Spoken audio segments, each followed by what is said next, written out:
humedad que hay en el ambiente. Y ese es el agua que necesariamente tenemos que evacuar. ¿De acuerdo? ¿Le das otra vez? Sigue, hasta el final, un poco más, hasta ahí. Bueno, pues esto es lo que hemos visto en el gráfico anterior. Era lo que os trataba de representar el gráfico anterior.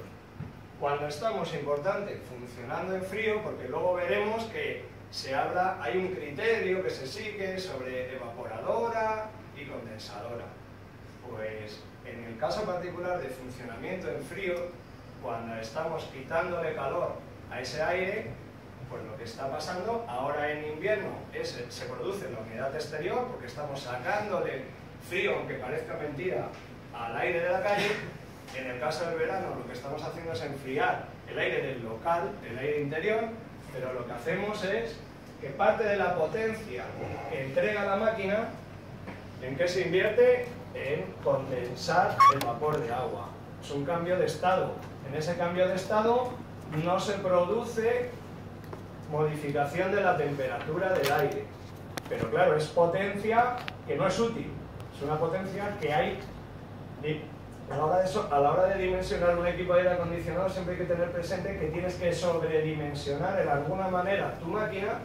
¿Para qué? Para poder condensar o poder evaporar la humedad del aire.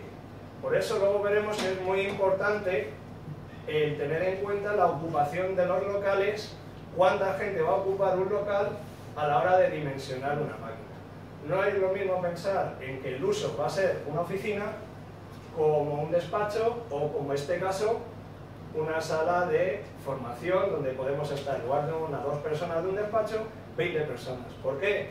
Porque nosotros en la propia respiración exhalamos humedad, exhalamos aire, transpiramos.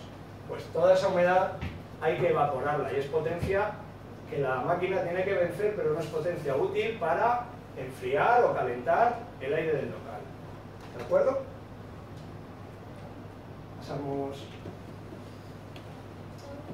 Bueno, aquí lo que estamos representando es lo que se llama diagrama psicométrico. ¿Habéis visto este diagrama? Sí. ¿Sí? Bueno, pues ya sabéis que aquí lo que estamos representando es ni más ni menos el estado del aire húmedo. Estamos representando, por un lado, la temperatura de bulbo seco. Esa temperatura de bulbo seco lo que viene a significar, para refrescarlo y si no lo sabíais, es la temperatura real, la temperatura del ambiente. Si yo tengo un termómetro y lo envuelvo en una toalla húmeda, agito ese termómetro y la temperatura que me registra va a ser más baja. ¿Por qué? Porque he utilizado parte del calor en evaporar la humedad de la toalla. Por eso se distingue temperatura de bulbo seco, que es la temperatura real, la temperatura cuando esa toalla estaría seca, y la temperatura de bulbo húmedo. La temperatura absoluta es la que se denomina temperatura de bulbo seco. Luego tenemos la humedad absoluta, la humedad en kilos, por decirlo así, que hay en el aire húmedo, y luego lo que nos resulta más familiar, que es la humedad relativa. La humedad relativa es la relación que existe entre la cantidad de vapor de agua que puede o que permite contener un volumen determinado de aire y la cantidad de humedad, la cantidad real de agua que hay en ese aire. Bueno, lo más importante que quería, y por eso es que os he puesto este gráfico, es que os hagáis cargo de que, por ejemplo, a 0 grados, nuestro aire, para llegar a esta línea, que es la línea de máxima humedad relativa del 100%, ¿de acuerdo? Pues a 0 grados, daos cuenta que la cantidad de aire, la cantidad de agua que admite la humedad, que admite el aire, perdón, es muy pequeña. Si nosotros calentamos ese aire, ¿qué conseguimos? Que admita muchísima más humedad para llegar a la saturación. La saturación es el momento en el que se forma, para que os hagáis idea, la escarcha en los cristales de los coches. Eso es lo que viene a representar ni más ni menos que este gráfico.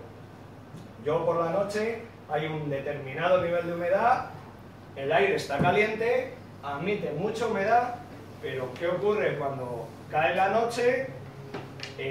Al chocar ese aire con los cristales de los coches, baja mucho su temperatura, hasta el punto de que si yo tengo, pues, qué sé yo, una humedad relativa del 40%, por la noche, ¿qué ocurre? Que bajo la temperatura de este aire hasta que llega a la condensación, llega a saturarse. Por eso la escarcha que se forma, pues, en todas las superficies, en particular lo que más nos llama la atención, el hielo o la escarcha en los cristales de los coches.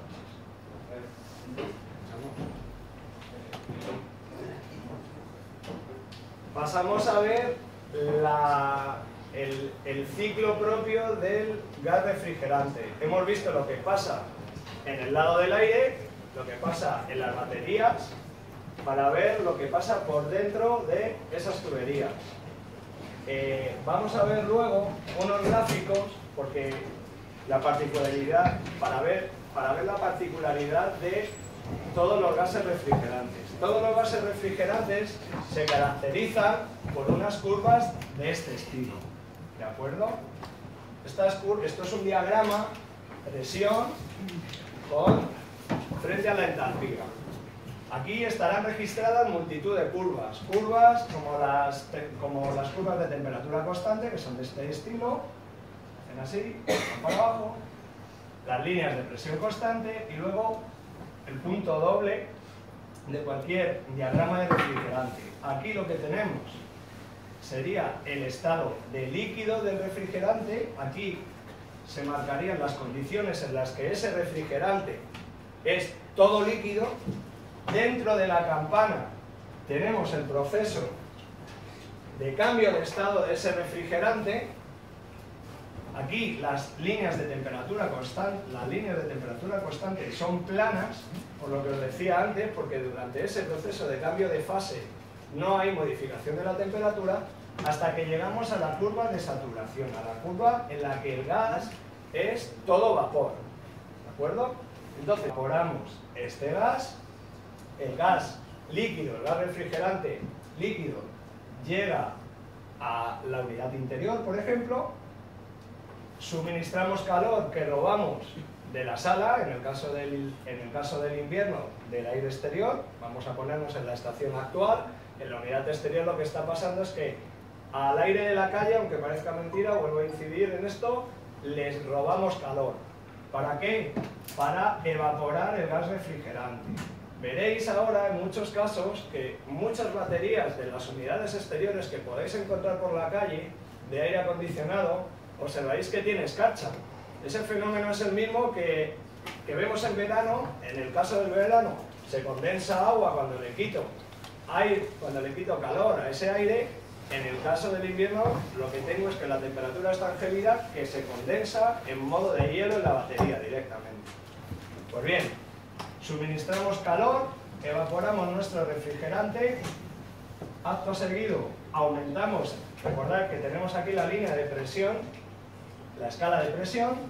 En el compresor de la unidad comprimo ese gas refrigerante, aumenta su temperatura y aumenta su presión, luego lo expandimos y fruto de esa expansión lo que hacemos es que se condensa. Como veis, es una línea, es un cambio de estado, ¿de acuerdo? Y por tanto se hace en base a una línea de temperatura constante. Aquí estamos, como digo, expansionamos en una válvula de expansión electrónica, ya sea en la unidad interior o en la unidad exterior, ese gas, y luego, aquí le cedemos calor, lo condensamos, y aquí el proceso de expansión. Me he liado un poco, ¿no? Vendría a representarse el proceso, pues, de evaporación o de condensación, ¿de acuerdo?, que acabamos de ver. Como veis, aquí lo que tendríamos, la curva de nuestro gas, la línea de líquido saturado, la línea de vapor saturado. Y bueno, pues líquido subenfriado hasta aquí, cambio de fase, líneas de temperatura constante. Recordad que las líneas de temperatura constante, las isotermas, serán así. Y bueno, y luego, si seguimos aportando calor a ese gas refrigerante, lo llevamos a vapor sobrecalentado. Vale, pasas... Aquí lo tenemos, digamos, más gráfico.